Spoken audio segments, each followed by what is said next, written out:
का प्रातः क्लास है। ఓం శాంతి. ఈరోజు ప్రాతः క్లాస్ అయ్యింది 12 जनवरी 1969।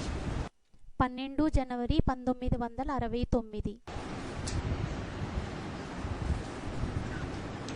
रूहानी बच्चे जानते हैं ये पुरुषोत्तम संगम युग है। ఆత్మిక పిల్లలకి తెలుసు ఇది పురుషోత్తమ సంగం యుగము అని. कौन जानते हैं? ఎవరికి తెలుసు? रूहानी बच्चे जानते हैं। ఆత్మిక పిల్లలకి తెలుసు. जो जिस्मानी स्टेज में हैं ఎవరైతే శారీరక స్టేజ్లో ఉంటారో, अर्थात अपन को जिस्म समझते हैं, అనగా స్వయాన్ని శరీరం అని అనుకుంటారో, देह समझते हैं, దేహం అని అనుకుంటారో, वो नहीं जानते हैं। వారికి తెలియదు. क्या ఏంటి ये कौन सा युग है? ఇది ఏ యుగం అయ్యింది? वो नहीं जानते हैं कि ये पुरुषोत्तम संगम युग है। వారికి తెలియదు ఇది పురుషోత్తమ సంగం యుగము అని. वो क्या जानते हैं? వారికి ఏం తెలుసు? ये कल युग है। ఇది కలియుగము అనుకుంటారు. जो अपन को रूह समझते हैं ఎవరైతే స్వయాన్ని ఆత్మ అనుకుంటారో उनको पता चल गया है వారికి తెలిసింది कि रूहों का बाप ఏమనంటే ఆత్మల యొక్క తండ్రి सुप्रीम रूह సుప్రీం రూహ్ उस युग में आते हैं, ఏ యుగంలోని వస్తారు? संगम युग में आते हैं। సంగమ యుగంలోని వస్తారు. संगम का अर्थ क्या है? సంగం యొక్క అర్థం ఏంటి? संगम का अर्थ है సంగం యొక్క అర్థం అయ్యింది दो का मेल। ఇద్దరి యొక్క మిలనం. संगम तो हर युग में होता है। సంగమం అయితే ప్రతి యుగంలోని కూడా అవుతుంది. सत्युग त्रेता का संगम होता है, त्रेता द्वापर का संगम होता है, సత్యుగం త్రేతాయుగం యొక్క సంగమం అవుతుంది. త్రేత ద్వాపర యుగం యొక్క సంగమం అవుతుంది. द्वापर कलयुग का संगम होता है, ద్వాపర యుగం కలియుగం యొక్క సంగమం అవుతుంది. फिर कलयुग और सतयुग का भी संगम होता है। మరియు కలియుగం మరియు సత్యుగం యొక్క సంగమం కూడా అవుతుంది. ये चार युगों का चक्कर तो फिरता रहता है, ఈ 4 యుగాల యొక్క చక్రం అయితే తిరుగుతూ ఉంటుంది. परंतु सुप्रीम पानी। सोल बाप సుప్రీం సోల్ తండ్రి जो आकर के हमको बताते हैं कि तुम जिस्म नहीं हो, వారు వచ్చి చెబుతారు మీరు శరీరం కాదు, देह नहीं हो, దేహం కాదు, आत्मा हो, ఆత్మ అయ్యారు, रूह हो, ఆత్మ అయ్యారు. तो वो कब आते हैं? అయితే వారెప్పుడు వస్తారు? सतयुग में आने की उनको दरकार नहीं। सतयुग में तो है ही सत्य का युग। సత్యుగంలో రావాల్సిన అవసరం లేదు. సత్యుగం అయ్యింది. సత్యం యొక్క యుగం. 16 कला संपूर्ण है। 16 కళల సంపూర్ణులయ్యారు. त्रेता में भी 14 कला संपूर्ण होते हैं। త్రేతాయుగంలోనే కూడా 14 కళల సంపూర్ణులుంటారు. राम राज्य का कितना गायन है, రామరాజ్యానికి ఎంత గాయనం అనేది ఉంది. सब सुखी होते हैं। అందరూ సుఖీలుగా ఉంటారు. त्रेता और द्वापर के संगम में भी आने की दरकार नहीं, త్రేత మరియు ద్వాపరయుగం యొక్క సంగమంలోని కూడా రావాల్సిన అవసరం అనేది లేదు. क्योंकि वहाँ भी तो दुख की शुरुआत है। ఎందుకంటే అక్కడ కూడా దుఃఖం యొక్క ప్రారంభం అయ్యింది. द्वापुर माने द्वैतवादी पुर, ద్వాపురం అనగా ద్వైత్వవాది పురం. दो दो धर्म शुरू हो जाते, రెండు ధర్మాలు ప్రారంభమైపోతాయి. दो मत पंथ शुरू हो जाते, రెండు మత పంథాలు షురువైపోతాయి, ప్రారంభమైపోతాయి. दो भाषाएं शुरू हो जाती हैं। రెండు భాషలు ప్రారంభమైపోతాయి. हर बात में द्वैत पैदा हो जाता है। ప్రతి విషయంలోని ద్వైత్వం అనేది వ్యాపిస్తుంది. तो द्वापर कहा जाता है। అప్పుడు ద్వాపర యుగం అనడం జరుగుతుంది.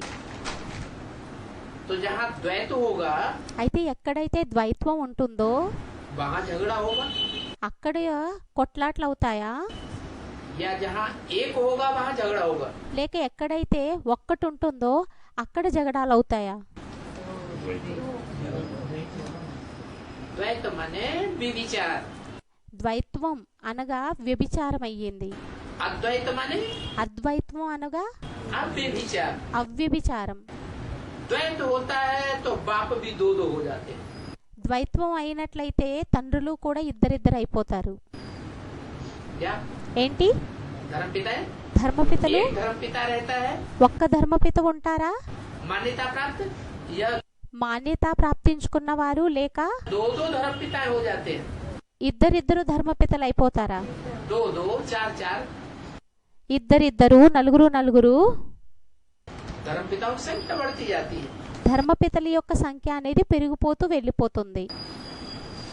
तो हर बात में जब द्वैत हो जाता है అయితే ప్రతి విషయంలో ఎప్పుడైతే ద్వైత్వం అనేది అయిపోతుందో तो भी भगवान की शुरुआत द्वैत की है। అయినా కూడా ద్వాపర యుగం యొక్క ప్రారంభం అయ్యింది ద్వైత్వం.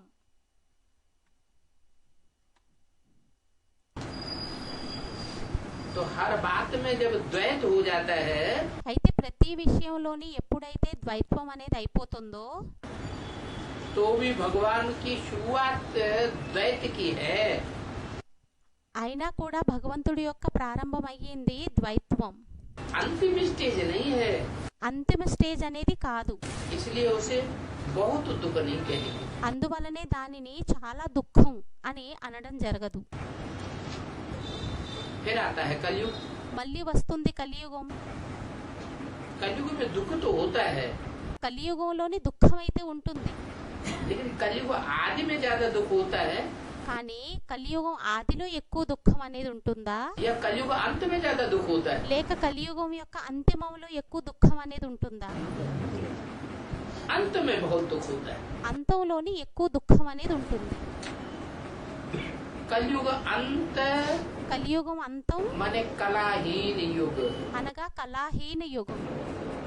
कोई कला काया नहीं रहती। ఏమి కళాకాయ అనేది ఉండదు.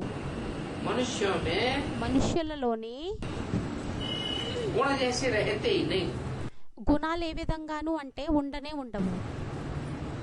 अवगुण ही अवगुण भर जाते हैं। అవగుణాలే అవగుణాలు నిండిపోతాయి.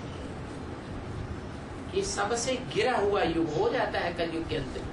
కలియుగం అంతిమంలోని అన్నింటికంటే దిగజారిన యుగం అయిపోతుంది. तब भगवान बाप आते हैं। అప్పుడు భగవంతుడు తండ్రి వస్తారు. कलयुगी पुरानी दुनिया को बदल करके కలియుగి పురాతన ప్రపంచాన్ని మార్చి नई सतयुगी दुनिया बनाने आते हैं। కొత్త సత్యుగి ప్రపంచాన్ని తయారు చేయడానికి వస్తారు. तो सतयुग और कलयुग दोनों के संगम पर आते हैं। అయితే కలియుగం మరియు సత్యుగం రెండింటి యొక్క సంగమంలోని వస్తారు. उसको कहा जाता है దానిని అనడం జరుగుతుంది संगम युग। సంగమ యుగం. और संगम युग भी साधारण नहीं, మరియు సంగమ యుగం కూడా సాధారణం కాదు. बाप आते ही हैं తండ్రి రావడమే జరుగుతుంది नर को నరుణ్ణి नारायण बनाने के लिए। నారాయణుడిగా తయారు చేయడం కోసం. नारायण నారాయణ్ संसार का ऐसा पुरुष है ప్రపంచం యొక్క ఎటువంటి పురుషుడు అంటే जिसकी दुनिया में कोई ग्लानि नहीं हुई। ప్రపంచంలోనే అతని యొక్క గ్లాని అనేది ఏమీ కూడా జరగలేదు. 33 करोड़ देवताओं की भी ग्लानि होती है, 33 కోట్ల దేవతల యొక్క గ్లాని కూడా అవుతుంది. भगवान की भी ग्लानि होती है, शिव शंकर भोलेनाथ కృష్ణ భగవంతుడి యొక్క గ్లాని కూడా అవుతుంది. की भी ग्लानि होती है, శివశంకర్ భోలేనాథుడి యొక్క గ్లాని కూడా అవుతుంది. रामकृष्ण की भी ग्लानि होती है। రామకృష్ణుల యొక్క గ్లాని కూడా అవుతుంది. लेकिन नारायण की शास्त्रों में भी కానీ నారాయణుడి యొక్క గ్లాని శాస్త్రాలలోని కూడా कोई ग्लानि नहीं। ఏమి గ్లాని అనేది లేదు. कितना उत्तम से उत्तम पुरुष होगा। మరి ఎంత ఉత్తమాతి ఉత్తమైన పురుషుడై ఉంటారు. तो कौन सी युग में बनते हैं? అయితే ఏ యుగంలో తయారవుతారు? गीता में तो ज्ञान है గీతలో అయితే జ్ఞానం అనేది ఉంది. कि भगवान आकर के नर को नारायण बनाते, ఏమనంటే భగవంతుడు వచ్చి నరుణ్ణి నారాయణుడిగా తయారు చేస్తారు. लेकिन बनाते कब हैं? కానీ తయారు చేయడం ఎప్పుడు జరుగుతుంది? बनाते हैं कलयुग के अंत में आकर के, తయారు చేస్తారు కలియుగం యొక్క అంతిమంలోని వచ్చి गिरे थे गिरे मनुष्य को भी उठा करके దిగజారినటువంటి మనుష్యుణ్ణి కూడా ఎత్తి पुरुषों में పురుషుల్లోని उत्तम बनाने के लिए आते। ఉత్తములుగా తయారు చేయడానికి వస్తారు. तो इस युग का नाम पड़ता है पुरुषोत्तम संगम युग। అయితే ఈ యుగం యొక్క పేరు పడుతుంది పురుషోత్తమ సంగమ యుగం. तुम बच्चे పిల్లలైన మీరు अभी इस पुरुषोत्तम संगम युग में ఇప్పుడు ఈ పురుషోత్తమ సంగమ యుగంలోని अपने भविष्य का पुरुषोत्तम मुख देखते हो। తమ భవిష్యత్తు యొక్క పురుషోత్తమ ముఖాన్ని చూస్తారు. क्या ఏంటి? ये तो जानते हो कि आत्मा ने 84 जन्म लिए, ఇదైతే తెలుసు, ఆత్మ 84 జన్మలు తీసుకుంది అని. 84 मुख धारण किए हैं, 84 ముఖాలు ధారణ చేసింది. लेकिन उन 84 मुखों में కానీ ఆ 84 ముఖాలలోని श्रेष्ठ से श्रेष्ठ मुख हमारा कौन सा है? శ్రేష్టాతి శ్రేష్టమైన ముఖం అనేది ఏమయ్యింది? वो देखने में आता है। అది చూడడానికి కనిపిస్తుందా? माने हम అనగా మనం इस सृष्टि रूपी रंगमंच पर ఈ సృష్టి రూపీ రంగస్థలం మీద जो 84 का चक्र खेलते हैं, ఏదైతే 84 జన్మల యొక్క ఆట ఆడతామో उसमें हमारा ऊंचे से ऊंचा దానిలోని మన యొక్క ఉన్నతమైన पार्ट क्या है? పాత్ర ఏమయ్యింది? कौन सा मुख धारण करके हमने वो ऊंचते ऊंच पार्ट बजाया? ఏ స్వరూపాన్ని ధారణ చేసి మనం ఆ ఉన్నతమైన పాత్రని అభినయించాం? 84 के चक्र में तो आए हैं, 84 చక్రంలోకి జన్మల యొక్క చక్రంలోకి అయితే వచ్చాం కదా. तो 84 के चक्र में आए हुए हैं, అయితే 84 జన్మల చక్రంలోకి వచ్చాము అంటే तो एक जैसा पार्ट तो नहीं बजाया होगा। అయితే ఒక్కవలే పాటు అనేది అభినయించలేదేమో. नंबर वार ऊंच और नीच पार्ट तो होते ही हैं, నెంబర్ వారు ఉన్నతం నీచం యొక్క పాటలు అయితే ఉంటాయి కదా. तो ऊंचते ऊंच पार्ट हमने कब बजाया? అయితే ఉన్నతమైన పాటని మనం ఎప్పుడు అభినయించాం? जरूर తప్పకుండా जब भगवान बाप आते हैं ఎప్పుడైతే భగవంతుడు తండ్రి వస్తారో तभी हम ऊंचते ऊंच पार्ट बजाते हैं। అప్పుడే మనం ఉన్నతమైన పాత్రని అభినయిస్తాం. भगवान बाप ही आकर के हमको ऊंचते ऊंच बनाने वाला है। భగవంతుడు తండ్రి వచ్చి మనల్ని ఉన్నతంగా తయారు చేసేటటువంటి వారు అయ్యారు. पुरुषोत्तम चोला अपना పురుషోత్తమ శరీరం देखना चाहिए। మనది చూడాలి. कौन से युग में? ఏ యుగంలోని? संगम युग में సంగం యుగంలోని ट्राई करना चाहिए, पुरुषार्थ करना चाहिए।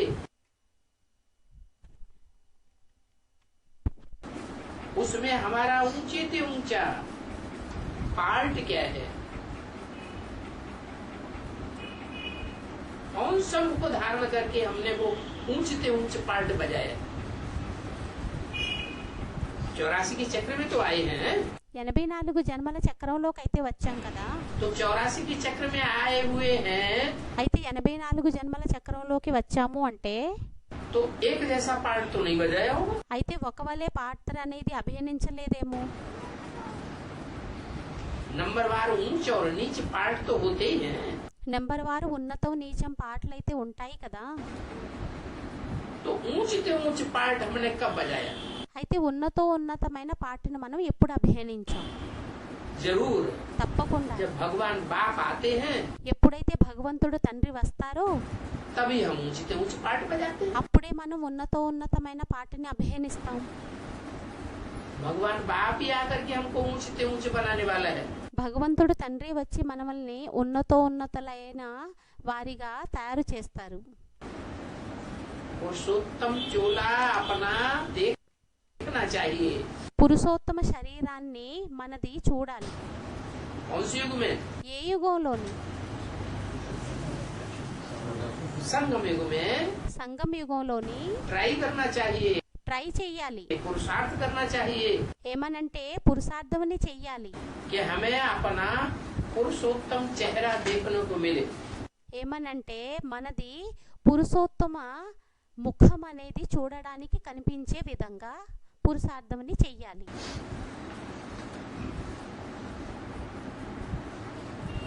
फील करते हो ఫీల్ చేస్తారు. हम फिर नई दुनिया सतयुग में इनके वंशावली में जाएंगे. మనం కొత్త ప్రపంచం దానిలోనే మనం వెళ్ళేవారిమయ్యాము. इनकी वंशावली में ఏ వంశావళిలోని? इन्हें लक्ष्मी नारायण की वंशावली में ఈ లక్ష్మీనారాయణ యొక్క हम వంశావళిలో फिर जाएंगे. మనం మళ్ళీ వెళ్తాం. पहले भी गए थे जब మొదట కూడా వెళ్ళాము, सतयुग आदि हुई थी. ఎప్పుడైతే సత్యయుగం యొక్క ఆది అయ్యిందో. और अभी మరియు ఇప్పుడు కూడా अभी हम फिर इन लक्ष्मी नारायण की वंशावली में जाने वाले हैं. మళ్ళీ మనం ఇప్పుడు ఈ లక్ష్మీనారాయణ యొక్క వంశావళిలోకి వెళ్ళేటటువంటి వారి మయ్యాం. अर्थात सुखधाम में जाएंगे. అనగా సుఖధామంలోకి వెళ్తాము. कलयुग है दुखधाम కలియుగం అయ్యింది దుఃఖధామం, और सतयुग है మరియు సత్యుగం సుఖధామం. అయ్యింది సుఖధామం. उसका नाम ही है सत्ययुग. దాని పేరే అయ్యింది సత్యయుగం. सत्य माने सच्चाई. సత్యత, సత్యం అనగా సచ్చాయి. सुख कैसे होता है? సుఖం దేని నుండి వస్తుంది? सच्चाई से सुख होता है. సత్యత నుండి సుఖం వస్తుంది, और झूठ से మరియు అసత్యం నుండి झूठ से दुख होता है. దుఃఖం అనేది అవుతుంది. तो तुम फील करते हो हम सुखधाम में जाएंगे अथवा पुरुषोत्तम बनेंगे. అయితే మీరు ఫీల్ చేస్తారు మేము సుఖధామంలోకి సత్యుగంలోకి వస్తాము అని. तो बैठे बैठे तुम्हारी बुद्धि के अंदर ये विचार आते हैं. అయితే కూర్చొని కూర్చొని మీ బుద్ధిలోని ఈ విచారణ అనేది వస్తుంది. कि अभी ఏమనంటే ఇప్పుడు हम आत्मा का ये पुरुषोत्तम संगम युग है. మన ఆత్మది ఇది పురుషోత్తమ సంగమ యుగం అయ్యింది. इसमें पुरुषों में उत्तम बनने वाली नारायण की आत्मा ही संसार में प्रत्यक्ष नहीं होगी.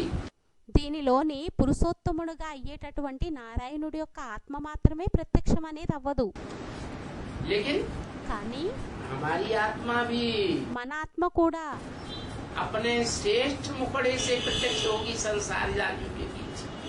ప్రపంచానికి ఎదురుగా తమ శ్రేష్టాతి ముఖంతోనే ప్రత్యక్షమవుతాం మనం కూడా. देखना चाहिए చూడాలి, कि जो 9 लाख सितारे गाए हुए हैं ఎందుకంటే 9 లక్షల సితారలు అని గాయనం అనేది ఉంది. वो तो आसमान के जड़ सितारे हैं. అవి అయితే ఆకాశం యొక్క జడ నక్షత్రాలు అయ్యాయి. लेकिन हम आत्माएं तो కానీ మనం ఆత్మలమైతే इस धरती के ఈ ధరణి యొక్క चैतन्य सितारे हैं. చైతన్య సితారలమయ్యాం. उन 9 लाख सितारों में ఆ 9 లక్షల సితారల్లోని मुझ आत्मा का कौन सा श्रेष्ठ पाठ? ఆత్మనైనా నాది ఏ శ్రేష్టాతి శ్రేష్టమైన పాత్ర అయ్యింది? कोई नंबर तो मेरा होगा ना. ఏదో నెంబర్ అయితే నాది ఉంటుంది కదా. तो अभी देखने में आना चाहिए. అయితే ఇప్పుడు చూడడానికి కనిపించాలి. बैठे बैठे विचार आता है. కూర్చొని కూర్చొని విచారం అనేది వస్తుంది. स्टूडेंट जब पढ़ते हैं స్టూడెంట్ ఎప్పుడైతే చదువుతారో तो जो दर्जा पढ़ते हैं वो जरूर बुद्धि में होगा. అయితే ఏ తరగతి అయితే చదువుతారో, ఏ క్లాస్ అయితే చదువుతారో దాని గురించి తప్పకుండా వారికి జ్ఞాపకం అనేది ఉంటుంది. क्या ఏంటి? कोई भी स्टूडेंट से पूछो ఏ స్టూడెంట్నైనా కూడా तुम అడగండి, कौन से क्लास में पढ़ते हो మీరు ఏ క్లాసులో చదువుతారు? तो बतावेगा ना అయితే చెబుతారు కదా कि हम इस क्लास में पढ़ते हैं. ఏమనంటే మేము ఈ తరగతిలో చదువుతున్నాము అని. बुद्धि में तो बैठेगा ना. బుద్ధిలో అయితే కూర్చుంటుంది కదా. बैरिस्ट्री पढ़ने वाला होगा బ్యారిస్టరీ చదివేటటువంటి వారు అయినట్లయితే कहेगा मैं फलाना बैरिस्टर बनूंगा. అంటారు మేము ఫలానా బ్యారిస్టరీగా తయారవుతాము, फलाना जज बनूंगा. ఫలానా జడ్జిగా తయారవుతాము. तो वैसे तुम भी అయితే విధంగా మీరు కూడా जब यहाँ क्लास में बैठते हो ఎప్పుడైతే మీరు ఇక్కడ క్లాసులోని కూర్చుంటారో तो ये जानते हो हम विश्व की डायनेस्टी में आवेंगे। అయితే ఇది తెలుసు మనం విష్ణువు యొక్క డినైస్ట్రీలోకి వస్తాము అని. इसकी डायनेस्टी में ఏ డినైస్ట్రీలోకి? विष्णु की डायनेस्टी में आवेंगे। విష్ణువు యొక్క డైనస్ట్రీలోకి వస్తాము. विष्णु के दो रूप हैं। విష్ణువు యొక్క రెండు రూపాలు అయ్యాయి. कौन कौन से दो रूप? ఏ రెండు రూపాలు అయ్యాయి? एक देवी का रूप ఒకటి దేవి యొక్క రూపం और एक మరియు మరొకటి देवता का रूप। దేవత యొక్క రూపం. देवियां भी दो प्रकार की हैं। దేవీలు కూడా రెండు ప్రకారాలవి అయ్యాయి. स्पेशली స్పెషల్లీ एक जगदम्बा ఒకరు జగదంబ और एक మరియు ఒకరు भारत माता। భారత్ మాత. बहुत सारे जगत की माता ఆమె అయ్యారు మొత్తం ప్రపంచానికి మాత. और वो है सिर्फ మరియు వారయ్యారు కేవలం भारत की माता। భారత్ యొక్క మాత. एक को कहते हैं कन्याकुमारी, ఒకరిని అనడం జరుగుతుంది కన్యాకుమారి. दूसरी का नाम है మరియు రెండో వారి యొక్క పేరయ్యింది अधर कुमारी। అధర్ కుమారి. दो देवियां हैं। ఇద్దరు దేవీలయ్యారు. एक है गौरी, ఒకరయ్యారు గౌరీ, महागौरी भी कहते हैं। మహాగౌరి కూడా అంటారు. फिर दूसरी है उसके मुकाबले మరియు రెండో వారు అయ్యారు వారితో పోల్చుకున్నట్లయితే महाकाली। మహాకాళి. एक है गौरी, एक है काली। ఒకరయ్యారు గౌరీ, ఒకరయ్యారు కాళీ. दोनों देवियां ఇద్దరు దేవీలు. नाम ही ऐसे हैं तो काम भी अलग अलग होंगे, एक जैसे होंगे। పేరే ఆ విధంగా ఉంది అంటే కార్యాలు కూడా వేరవుతాయా లేక పేరు మాత్రమే వేరయ్యిందా? है अलग अलग काम भी होंगे, వేరు వేరు కార్యాలు కూడా అవుతాయి, संस्कार भी होंगे। వేరు వేరు సంస్కారాలు కూడా అవుతాయి. लेकिन जब बाप आते हैं కానీ ఎప్పుడైతే తండ్రి వస్తారో तो दोनों के संस्कार मिलाकर అప్పుడు ఇద్దరి యొక్క సంస్కారాలని కలిపి क्या कर देते हैं? ఏం చేసేస్తారు? एक कर देते हैं। ఒక్కటిగా చేసేస్తారు. तो అయితే दो हैं। ఇద్దరయ్యారు. एक है देवी का रूप ఒకటయ్యింది దేవి యొక్క రూపం और एक है మరియు మరొకటయ్యింది नारायण देवता का रूप। నారాయణుడు దేవతా రూపం. वो देवताएं भी दो हैं। ఆ దేవతలు కూడా ఇద్దరయ్యారు. जो श्रेष्ठ से श्रेष्ठ रंगमंच पर गाए हुए हैं। ఎవరైతే శ్రేష్టాతి శ్రేష్టమైన రంగస్థలం మీద గాయనం చేయబడి ఉన్నారు. एक राम ఒకరయ్యారు రాముడు और एक మరియు మరొకరయ్యారు कृष्ण। కృష్ణుడు. तो देखो ये बातें बुद्धि में आनी चाहिए। అయితే ఈ విషయాలు చూడండి బుద్ధిలోకి రావాలి. देवी और देवी देवता का మరియు దేవత कंबाइंड रूप विष्णु। యొక్క దేవి దేవత యొక్క కంబైన్డ్ రూపం అయ్యింది విష్ణువు. बाकी कोई चार भुजा का व्यक्ति होता नहीं है। మిగతా 4 భుజాల యొక్క వ్యక్తి అనేవారు ఎవరు ఉండరు. भुजा माने मददगार, భుజ అనగా సహయోగి, अर्थात అనగా भगवान के कार्य में భగవంతుడి యొక్క కార్యంలోని जब भगवान इस सृष्टि पर आते हैं कलयुग के अंत में, ఎప్పుడైతే భగవంతుడు తండ్రి ఈ సృష్టి మీదకి కలియుగం అంతిమంలోని వస్తారో कलयुग दुनिया को पलट कर नई दुनिया सत्युगी बनाने के लिए आते हैं, కలియుగాన్ని మార్చి సత్యుగంగా తయారు చేయడానికి వస్తారు. तो అయితే चार आत्माएं विशेष मददगार बनती हैं। 4 ఆత్మలు విశేషమైన సహయోగిలుగా తయారవుతారు. दो राइट हैंड के रूप में వారు రైట్ హ్యాండ్ రూపంలోని, और दो ఇద్దరు రైట్ హ్యాండ్ రూపంలోని మరియు ఇద్దరు लेफ्ट हैंड के रूप में। Left hand రూపంలోని.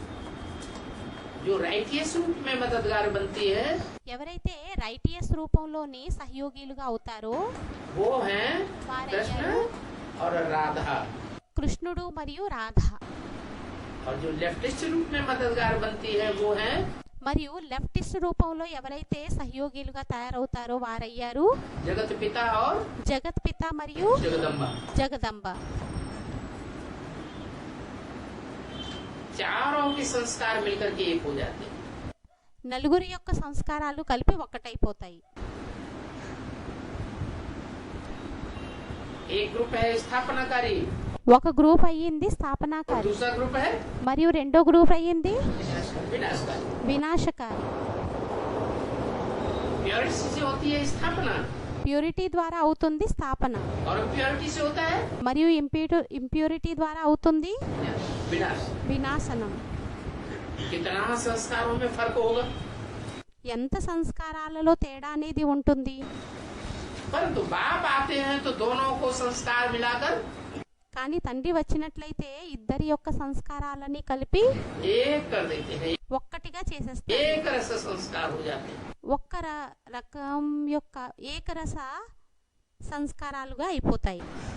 फिर कहा जाता है विष्णु की डायनेस्टी। అప్పుడు అనడం జరుగుతుంది విష్ణువు యొక్క డైనస్టీ. तुम्हारी बुद्धि अब अलौकिक हो गई है। ఇప్పుడు మీ బుద్ధి అలౌకికంగా అయిపోయింది. क्या ఏంటి?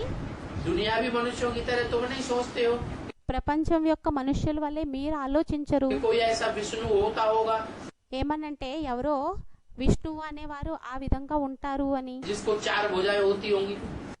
వారికి 4 భుజాలు ఉంటాయేమో. सोचते हो नहीं ఆలోచిస్తారా? లేదు, सोचते। ఆలోచించరు. भुजा माने मददगार। భుజ అనగా సహయోగి. भगवान के कार्य में భగవంతుడి యొక్క కార్యంలోని ये 4 आत्माएं विशेष मददगार बनती है, ఈ 4 ఆత్మలు విశేషమైన సహయోగిలుగా తయారవుతారు. स्थापना और विनाश। స్థాపన, పాలన మరియు వినాశనంలో. जो स्थापना करता है वो पालना भी करता है। ఎవరైతే స్థాపన చేస్తారో వారు పాలన కూడా చేస్తారు. 4 आत्माएं कौन कौन सी हुई? 4 ఆత్మలు ఎవరెవరయ్యారు? राम के साथ सीता రాముడితో పాటు సీత और कृष्ण के साथ మరియు కృష్ణుడితో పాటు राधा, రాధ. या दूसरे शब्दों में कहें ब्रह्मा के साथ सरस्वती లేక రెండో పదాలలో చెప్పడం జరుగుతుంది బ్రహ్మతో పాటు సరస్వతి और शंकर के साथ। మరియు శంకరుడితో పాటు పార్వతి. ये शंकर पार्वती है ఈ శంకరుడు పార్వతి అయ్యారు संगम का नाम। సంగమ్యం యొక్క పేరు. क्या ఏంటి? शंकर पार्वती या ब्रह्मा सरस्वती कहाँ के नाम है? శంకర్ పార్వతి మరియు బ్రహ్మ సరస్వతి ఎక్కడి యొక్క పేరు అయ్యింది? संगम युग के नाम। ఈ సంగమ యుగం యొక్క పేర్లు और అయ్యాయి. सत्युग त्रेता के नाम है మరియు సత్యుగ త్రేతాయుగం యొక్క పేర్లలోని राधा कृष्ण और రాధాకృష్ణులు మరియు రామసీతలు. तो ये अलौकिक बातें तुम्हारी बुद्धि में रमण करती हैं ఈ అలౌకిక విషయాలు మీ బుద్ధిలో రమణం అనేది చేస్తూ ఉంటాయి. और कोई मनुष्य की बुद्धि में ये बातें रमण ही नहीं करती। మరియు ఇంకెవ్వరి బుద్ధిలోని కూడా ఈ విషయాలు అనేవి రమణం అవ్వవు. तुम बच्चों की बुद्धि में ये सभी बातें हैं। పిల్లలైన మీ బుద్ధిలో ఈ విషయాలన్నీ ఉన్నాయి. क्या ఏంటి? अंधश्रद्धा की कोई बात तुम्हारी बुद्धि में नहीं है అర్థశ్రద్ధ విషయం యొక్క ఏ విషయం కూడా మీ బుద్ధిలో कि లేదు. 4 भुजाओं का कोई आदमी होता है ఏమనంటే 4 భుజాల యొక్క మనుష్యుడు ఎవరు ఉంటారు అని, या 4 मुखों का ब्रह्मा होता है। మరియు 4 ముఖాల యొక్క బ్రహ్మ ఎవరు ఉంటారు లేదు. तुम अर्थ सहित समझते हो మీరు అర్థసహితంగా అర్థం చేసుకుంటారు. क्योंकि ये कोई कॉमन सत्संग नहीं है। ఎందుకంటే ఇది కామన్ సత్సంగం కాదు. अरे అరే, मनुष्यों के सत्संग होते हैं कॉमन, మనుషుల యొక్క సత్సంగాలు అవుతాయి కామన్. क्योंकि मनुष्य खुद ही कॉमन है। ఎందుకంటే మనుషులు స్వయమే కామాంధులయ్యారు. और भगवान మరియు భగవంతుడు कॉमन है। భగవంతుడు కామన్ అయ్యారా? भगवान साधारण पार्ट बजाने वाला है।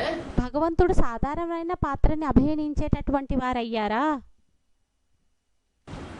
अरे भगवान तो नरक की दुनिया को बदलकर అరే భగవంతుడైతే నరక ప్రపంచాన్ని మార్చి स्वर्ग की दुनिया बनाने वाला है। స్వర్గ ప్రపంచంగా తయారు చేసేటటువంటి వారు అయ్యారు.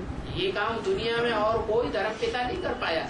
ఈ కార్యాన్ని ప్రపంచంలోని ఏ ధర్మపితలు చెయ్యలేకపోయారు. धर्म पिता आए तो उन्होंने करिश्मे तो बहुत दिखाए। ధర్మపితలు రావడం అయితే జరిగింది, వారు చాలా కరిష్మాలు కూడా చూపించడం జరిగింది.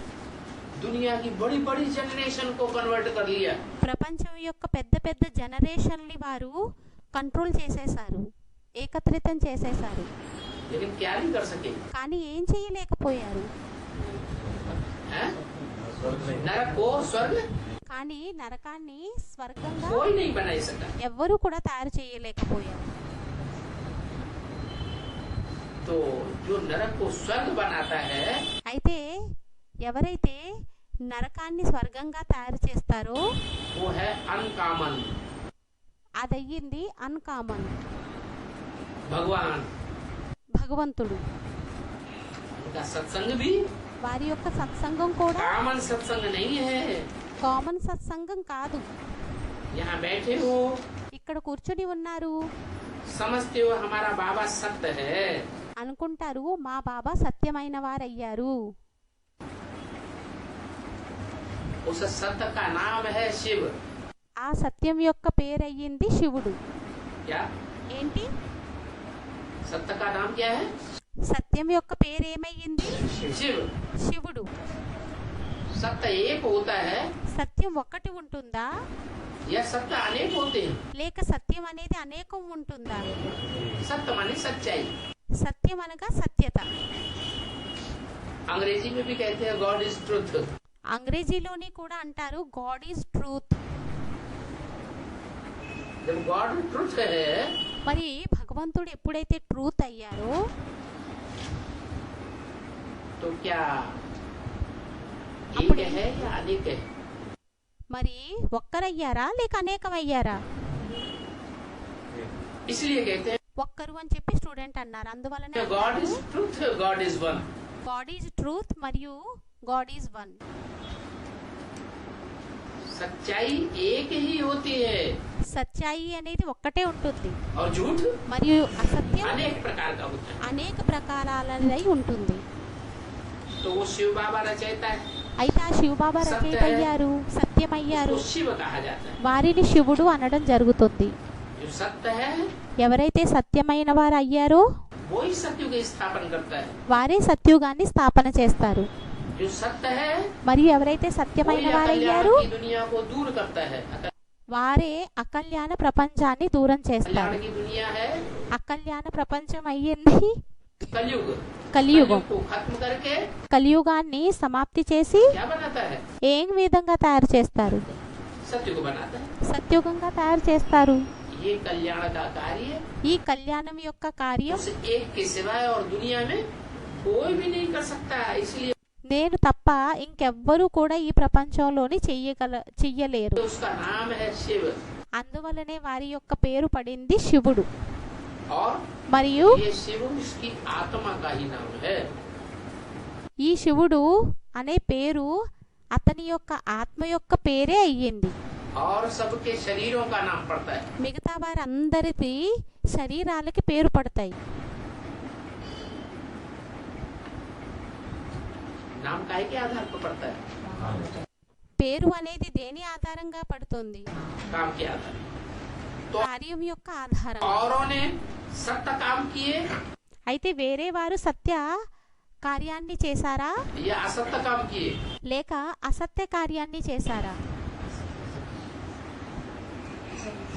और शिव ने మరియు शिव ने जो भी काम किए శివుడు ఏదైతే కార్యాన్ని చేశారో सत्य काम किए, సత్య కార్యాన్ని చేశారు. इसलिए उनका नाम शिव। అందువలనే వారి యొక్క పేరు పడింది శివుడు. कोई भी इंद्रिय से कोई भी काम किया ఏ ఇంద్రియాలతో ఏ కార్యాన్ని చేసినా కూడా तो सत्य है या असत्य है? అప్పుడు సత్యమైన వారయ్యారా లేక అసత్యమైన వారయ్యారా? है? क्या है? ఏమయ్యారు? सत्य ही है, असत्य సత్యమే అయ్యారు. हो नहीं सकता। అసత్యం అనేది అవ్వనే అవ్వలేదు. वाचा से जो भी बोला వాచా ద్వారా ఏం చెప్పినా కూడా वो ब्रह्मम वाक्यम బ్రహ్మం వాక్యం जनार्दनम జనార్దనం सत्य ही होगा। సత్యమే అవుతుంది. असत्य होने का सवाल ही पैदा नहीं होता, అసత్యమయ్యేటటువంటి ప్రశ్నే ఉత్పన్నం అనేది అవ్వదు. इसलिए उनका नाम शिव है। అందువలనే వారు పేరు పడింది శివుడు. उनके संग में हम बैठे हैं। వారి సంఘంలోని మనం కూర్చున్నాం, సాంగత్యంలోని. इनके संग में, ఎవరి యొక్క సాంగత్యంలోని? उनके संग में, వారి యొక్క సాంగత్యంలోని. इनके संग में नहीं। వీరి యొక్క సంఘంలో కాదు. इनके माने किनके? వీరు అంటే ఎవరయ్యారు? माने हमारी बुद्धि में ब्रह्मा का संग नहीं, भले ये मुरली उनके मुख से आई है। అనగా బ్రహ్మ యొక్క విషయం కాదు, కానీ బ్రహ్మ యొక్క ముఖం ద్వారా ఈ విషయాలనేవి వచ్చాయి. ये मुरली किसके मुख से आई है? ఈ మురళి అనేది ఎవరి ముఖం ద్వారా వచ్చింది? ब्रह्मा के मुख से आई है। బ్రహ్మ యొక్క ముఖం ద్వారా వచ్చాయి. लेकिन हम ब्रह्मा को याद नहीं करते, కానీ మనం బ్రహ్మని యాదు చెయ్యము. हम किसको याद करते మనం ఎవరిని స్మృతి చేస్తాము? हैं? ब्रह्मा के तन में बैठे उस ज्योति बिंदु को भी याद नहीं करते, जो बोल బ్రహ్మ యొక్క బ్రుకుటిలో కూర్చునేటటువంటి, ముఖంలో కూర్చున్నటువంటి ఆ శివుణ్ణి కూడా మనం యాదు చెయ్యము. वाला है। हैं? ब्रह्मा के तन में बैठे उस ज्योति बिंदु को भी याद नहीं करते, जो बोलने वाला है। ఎవరైతే చెప్పేటటువంటి వారు అయ్యారు, हमें इनको भी नहीं याद करते, మనం వీరిని కూడా స్మృతి చెయ్యము. इनके तन में बैठे उस ज्योति बिंदु सुप्रीम सोल को भी याद नहीं करते, మరియు ఆ తనువులో కూర్చున్నటువంటి సుప్రీం సోల్ శివుణ్ణి కూడా యాదు చెయ్యము. हम किसको याद करते हैं? మనం ఎవరిని స్మృతి చేస్తాము? हम साकार में మనం సాకారుల్లోని निराकार को याद करते हैं। నిరాకారుణ్ణి యాద్ చేస్తాము.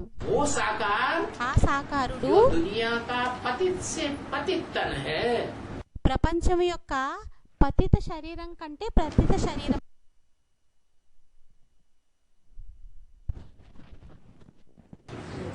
हैं? ब्रह्मा के तन में बैठे उस ज्योति बिंदु को भी याद नहीं करते, जो బ్రహ్మ తనువులోని కూర్చున్నటువంటి ఆ జ్యోతిర్బిందు శివుణ్ణి కూడా యాదు చెయ్యము. बोलने वाला है। ఎవరైతే చెప్పేటటువంటి వారు అయ్యారు, हमें इनको भी नहीं याद करते, మనం వీరిని కూడా స్మృతి చెయ్యము. इनके तन में बैठे उस ज्योति बिंदु सुप्रीम सोल को भी याद नहीं करते, వీరు తనువులో కూర్చున్నటువంటి ఆ సుప్రీం సోల్ తండ్రిని కూడా యాద్ చెయ్యము. हम किसको याद करते हैं? మరి మనం ఎవరిని యాదు చేస్తాము, స్మృతి చేస్తాము? हम साकार में మనం సాకారులోని निराकार को याद करते हैं। నిరాకారుణ్ణి యాద్ చేస్తాం. वो साकार ఆ సాకారుడు जो दुनिया का पतित से पतित तन है, ప్రపంచం యొక్క పతిత శరీరం కంటే కూడా పతిత తను అయ్యారు. मैं पतित दुनिया में आता हूँ నేను పతిత ప్రపంచంలోని వస్తాను और पतित तन మరియు में పతిత प्रवेश करता हूँ। తనువులోని ప్రవేశిస్తాను. बड़े से बड़े कामी कांटे को आकर के बड़े से बड़े कमल का फूल किंग फ्लावर बना देता हूँ। పతిత కామి ముళ్ళులో వచ్చి పతిత పావన కమల పుష్ప సమానంగా తయారు చేస్తాను. प्रवेश करता हूँ। बड़े से बड़े कामी कांटे को आकर के बड़े से बड़े అతిపెద్ద కామి ముళ్ళులోకి వచ్చి అతిపెద్ద कमल का फूल कमल किंग फ्लावर కమల పుష్పంగా కింగ్ ఫ్లవర్ గా बना देता हूँ। తయారు చేసేస్తాను. तो हम उस ऊंचते ऊंच के संग में बैठे हैं। అయితే మనం ఆ ఉన్నతుడైన సాంగత్యంలోని కూర్చున్నాం. शिव बाबा ही रचयिता है। శివ్ బాబానే రచయిత అయ్యారు. क्या कहा? ఏమన్నారు? इन्हीं का शिव बाप रचयिता है। ఇలా అనలేదు శివ్ బాబా రచయిత అయ్యారు అని. शिव किसका बाप है? శివుడు ఎవరి యొక్క తండ్రి అయ్యారు? हैं? आत्माओं का बाप है। ఆత్మల యొక్క తండ్రి అయ్యారు. शिव है आत्माओं का बाप। శివుడు అయ్యారు ఆత్మల యొక్క తండ్రి. बाबा है। బాబా అయ్యారా? शिव आत्माओं का बाप है या बाबा है? శివుడు ఆత్మల యొక్క తండ్రి అయ్యారా లేక బాబా అయ్యారా? बाबा है। బాబా అయ్యారా? बाप क्यों है, बाबा क्यों नहीं? తండ్రి ఎందుకని అయ్యారు, బాబా ఎందుకని అవ్వలేదు? नहीं, స్టూడెంట్ ఏదో అన్నారు. కాదు, आत्माएं अनादि हैं। ఆత్మలు అనాది అయ్యాయి. आत्माएं जो अनादि हैं ఆత్మలు ఎవరైతే అనాది అయ్యారో उनका रूप बदलने वाला नहीं है। వారి యొక్క రూపం అనేది పరివర్తన అయ్యేటటువంటిది కాదు.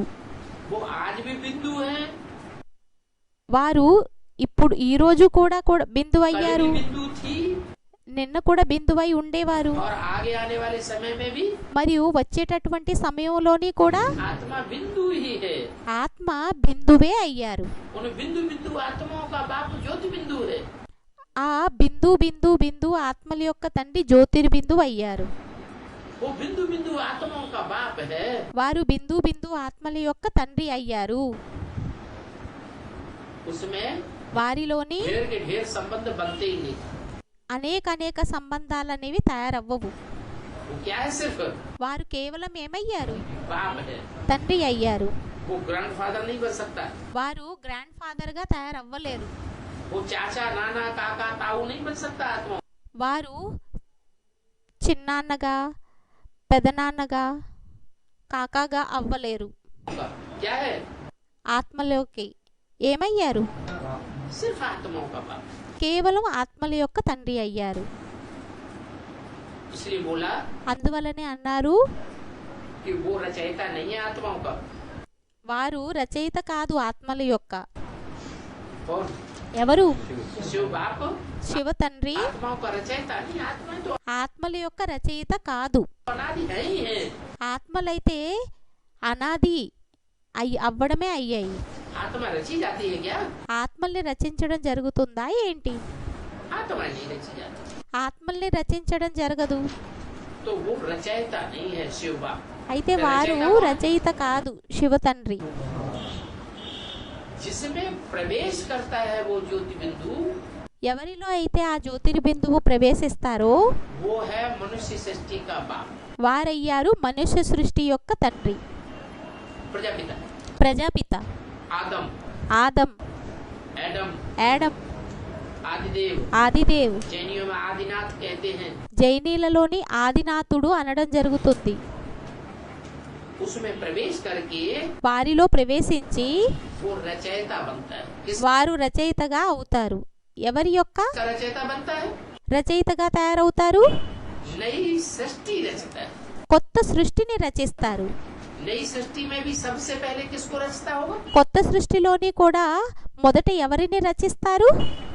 देवताओं को रचता है, దేవతల్ని రచిస్తారా? वैश्यों को रचता है, शूद्रों వైష్ణవుల్ని రచిస్తారా? శూద్రుల్ని को రచిస్తారా? रचता है, ఎవరిని రచిస్తారు? हाँ? ब्राह्मणों को रचता है। బ్రాహ్మణులని రచిస్తారు. तो यहाँ से नई सृष्टि की शुरुआत होती है। అయితే ఇక్కడ నుండి కొత్త సృష్టి యొక్క ప్రారంభం అనేది అవుతుంది. प्रजापिता ब्रह्मा द्वारा ब्राह्मणों की रचना करता है, ప్రజాపిత బ్రహ్మ ద్వారా బ్రాహ్మణుల యొక్క రచన అనేది చేస్తారు. इसलिए रचयिता है। అందువలనే రచయిత అయ్యారు. तब उसको कहते हैं शिव बाबा। అప్పుడు ఆయనని అనడం జరుగుతుంది శివ్ బాబా. जब रचयिता का रूप है तो शिव बाबा कहेंगे, ఎప్పుడైతే రచయిత యొక్క రూపం అయ్యారో అప్పుడు శివ్ బాబా అనడం జరుగుతుందా या शिव पिता कहेंगे? లేక శివ తండ్రి అని అనడం జరుగుతుందా? क्या कहेंगे? ఏమనడం జరుగుతుంది? शिव बाबा कहेंगे। శివ్ బాబా అనడం జరుగుతుంది. शिव पिता नहीं कह सकते। శివ తండ్రి అని అనడం జరగదు. वो इस रचना के आधिपत्य को जानते हैं। వారే ఈ నాటకం యొక్క ఆది మధ్య అంతం గురించి వారికే తెలుసు. यह नहीं जानते। వీరికి తెలియదు. कौन? ఎవరు? ये ब्रह्मा नहीं जानते। ఈ బ్రహ్మకి सृष्टि के తెలియదు. आधिपत्य को। సృష్టి యొక్క ఆది మధ్యాంతం గురించి ఈ బ్రహ్మకి తెలియదు. और वो ही हमको नॉलेज देते हैं। మరియు వారే మనకి నాలెడ్జ్ని ఇస్తారు. जैसे कि कल की बात सुनाते हैं, ఏ విధంగా నిన్నటి యొక్క విషయాన్ని వినిపించడం జరుగుతుంది.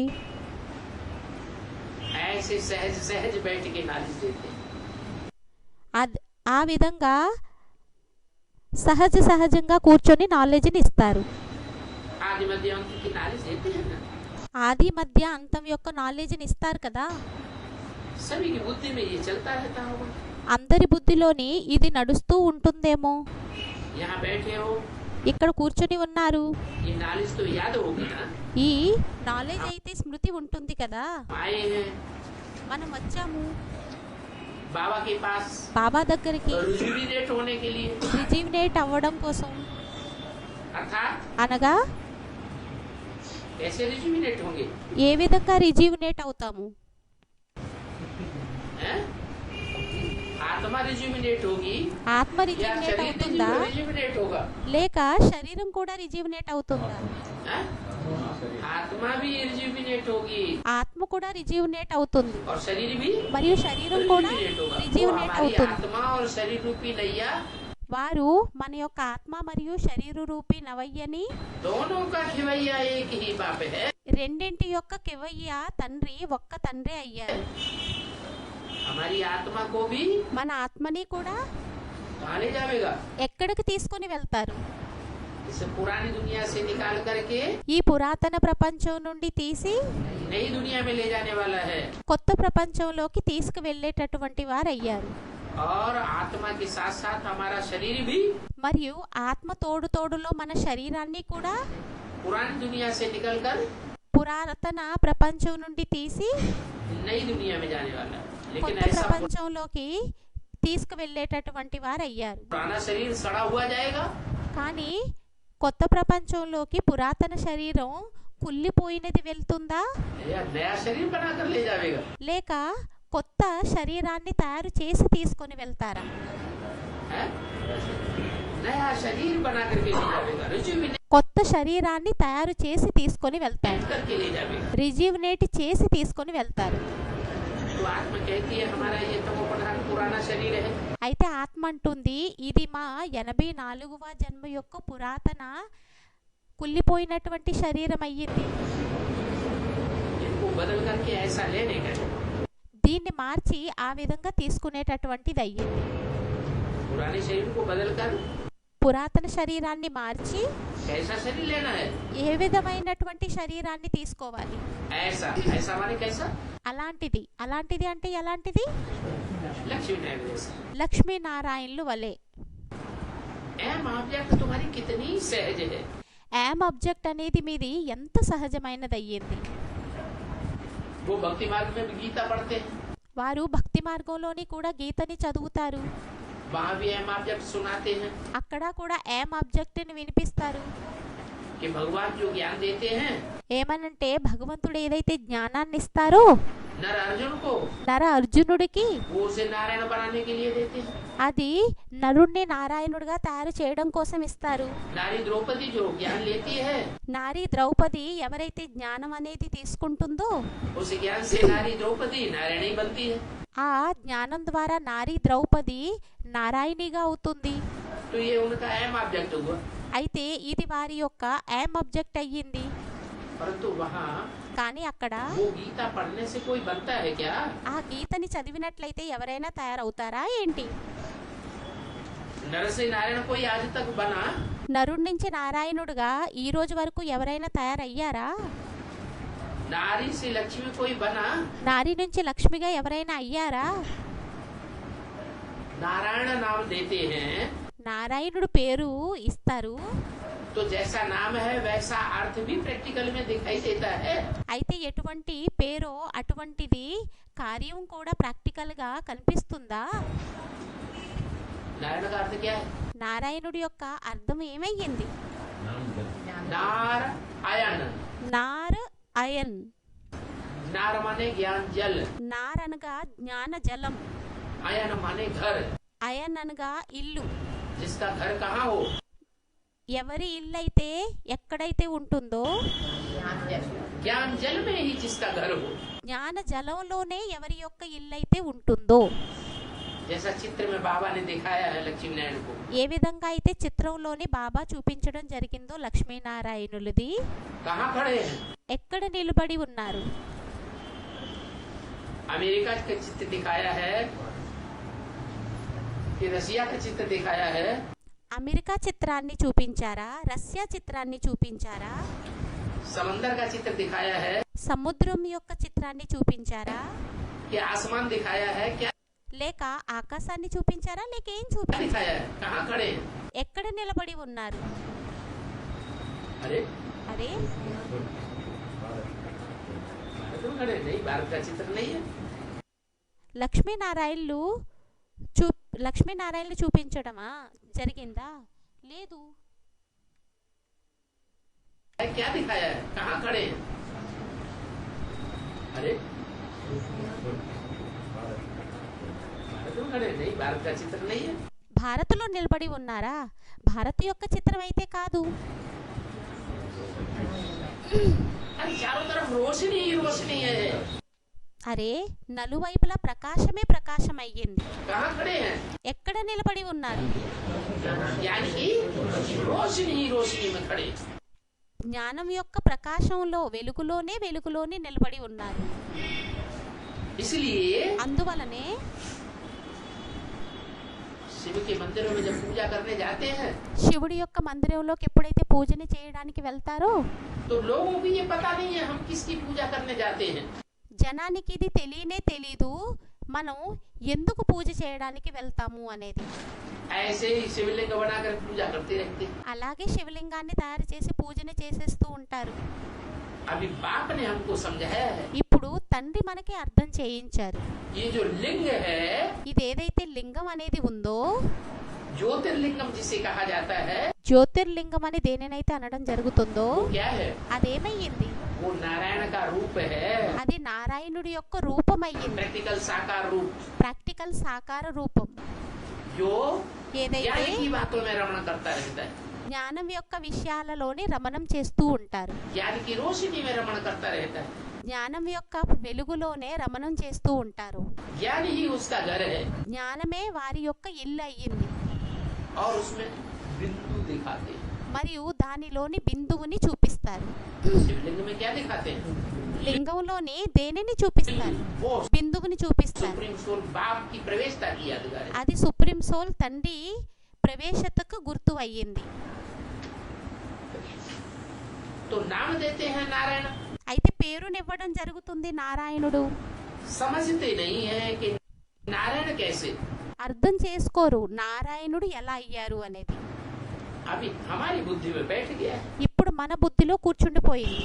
हमको भी ऐसा नारायण बनना है। మనకి కూడా ఆ విధంగా నారాయణుడిగా తయారవ్వాలి. तो तुम्हारी ऑब्जेक्ट कितनी सहज है। అయితే మీ యొక్క యామ్ ఆబ్జెక్ట్ అనేది ఎంత సహజమైనది అయ్యింది. पढ़ाने वाला टीचर जरूर पढ़ने वाले स्टूडेंट से होशियार होगा। చదివించేటటువంటి టీచర్ అనేవారు చదువుకునే వారి కంటే తప్పకుండా తెలివైన వారై ఉంటారు. पढ़ाते हैं, చదివిస్తారు, अच्छे कर्म सिखलाते हैं, మంచి కర్మల్ని నేర్పిస్తారు. तो जरूर बहुत ऊंचा होगा। అయితే తప్పకుండా చాలా ఉన్నతమైన వారు అయి ఉంటారు. तुम जानते हो हमको మీకు सभी से తెలుసు. ऊंच पढ़ाने वाला भगवान है। మనల్ని చదివించేటటువంటి వారు ఉన్నతుడైన భగవంతుడయ్యారు. सभी से ऊंच है। అందరికంటే ఉన్నతమైన వారయ్యారు. इसका क्या प्रूफ? దీని యొక్క ప్రూఫ్ ఏంటి? कि भगवान ही ऊंचे ऊंचे। భగవంతుడే ఉన్నతమైన వారు అనే ప్రూఫ్ అనేది ఏమయ్యింది? अरे अंग्रेजी में भी उनको क्या कहते हैं? Heavenly godfather. అరే అంగ్రేజీలోని కూడా వారిని ఏమనడం జరుగుతుంది? Heavenly God father. क्राइस्ट को कभी कहते हैं हेवनली गॉडफादर? క్రైస్ట్ని ఎప్పుడైనా హెవెన్లీ గాడ్ ఫాదర్ అని అనడం జరుగుతుందా? कहते हैं। అంటారా? इब्राहिम बुद्ध क्राइस्ट को हेवनली गॉडफादर नहीं कहेंगे। ఇబ్రహీం బౌద్ధ్ క్రైస్ట్ని ఎప్పుడూ కూడా హెవెన్లీ గాడ్ ఫాదర్ అని అనడం జరగదు. क्योंकि वो तो स्वर्ग की रचना, ఎందుకంటే వారైతే స్వర్గం యొక్క రచనని చెయ్యరు. और మరియు వీరైతే ये तो स्वर्ग की रचना करने वाला है। వీరైతే స్వర్గాన్ని రచన చేసేటటువంటి వారు అయ్యారు. हमको మనకి स्वर्ग में देवी देवता बनाए देते हैं। మనల్ని స్వర్గానికి దేవీ దేవతలుగా తయారు చేసేస్తారు. भविष्य में हम सुदेवता बनेंगे। మనం భవిష్యత్తులోని హంసో దేవతలుగా తయారవుతాము. हम जो पढ़ते हैं మనం ఏదైతే చదువుతామో सो भविष्य नई दुनिया के लिए पढ़ते हैं। అది 21 జన్మల భవిష్యత్తు కోసం చదువుకుంటాము. क्या ఏంటి? हम इस कलयुगी पुरानी दुनिया के लिए पढ़ाई नहीं पढ़ रहे हैं। మనం ఈ కలియుగి పురాతన ప్రపంచం కోసం చదువుని అనేది చదవడం లేదు.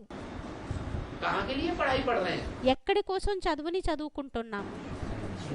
आने वाली जो भविष्य की नई दुनिया है వచ్చేటటువంటి భవిష్యత్తు యొక్క కొత్త ప్రపంచం ఏదైతే ఉందో वहाँ के लिए हम पढ़ाई पढ़ रहे हैं। అక్కడ కోసం మనం చదువుని చదువుతున్నాం.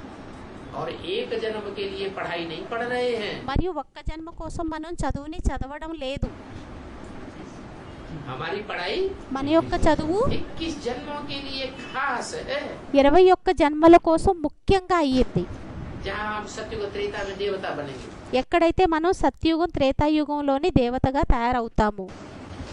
बाकी 21 जन्मों के आधार पर మిగతా 21 జన్మల ఆధారంగా द्वापर कलयुग में जो जन्म लेंगे ద్వాపర కలియుగాలలో ఏదైతే జన్మని తీసుకుంటామో 63 जन्म उनका 63 भी हिसाब జన్మలు बन जाता है। దాని యొక్క లెక్క కూడా తయారైపోతుంది. जैसा 21 जन्म में हिसाब किताब बनेगा ఏ విధంగా 21 జన్మలలోని లెక్కాచారం అనేది తయారవుతుందో वैसा ही 63 जन्मों में भी बनेगा। అదే విధంగా 63 జన్మల్లోని లెక్క అనేది తయారవుతుంది.